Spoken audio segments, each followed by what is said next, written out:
summer holiday time on the island of Sodor.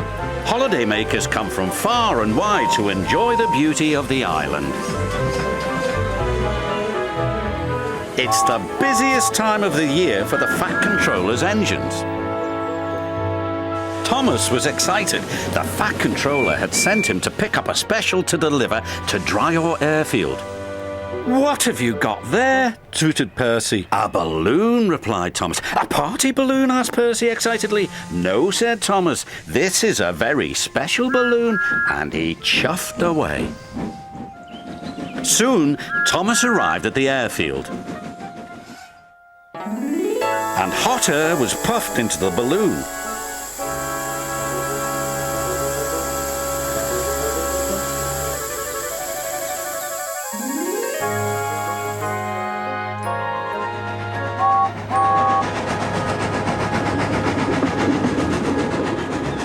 "What is that?" huffed James.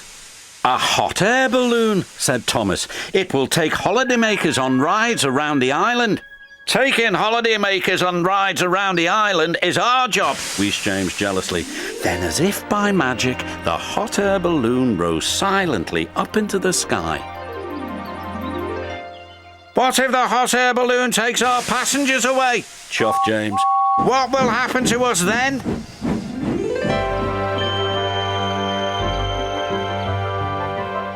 This made Thomas worry. Suddenly, he wasn't so excited about the balloon. The balloon could be seen by everyone on the island of Sodor. Duck gazed at it for so long, he ran into the back of Stepney.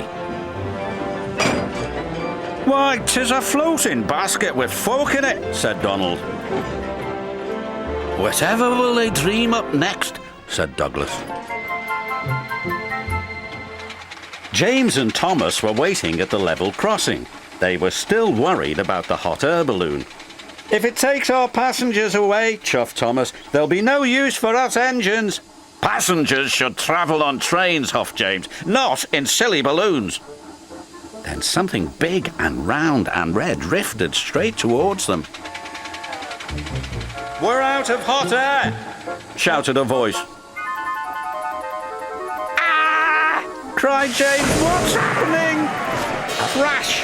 Bang! Wallop went the balloon and landed right on top of James. He was so scared he let out a huge burst of steam, which blew the balloon up again.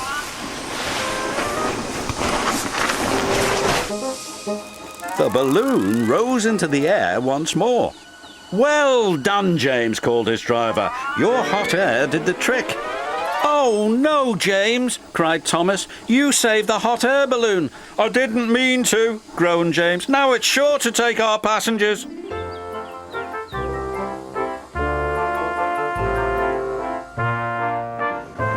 Wherever James went, he could see the balloon carrying holidaymakers across the island. He felt he should be taking those passengers. Rails are better than hot air any day.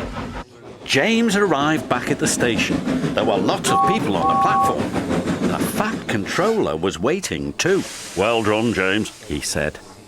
"But now the passengers will ride in the hot air balloon." The Fat Controller laughed. "You're right, James," he said. "But they will need a ride home. In a train." James was delighted. The Fat Controller was right. The engines were busier than ever, taking holidaymakers to and from the airfield. Whenever James sees the red balloon, he whistles and toots. And sometimes, when he's asleep at night, James dreams he can fly too, just like the red balloon.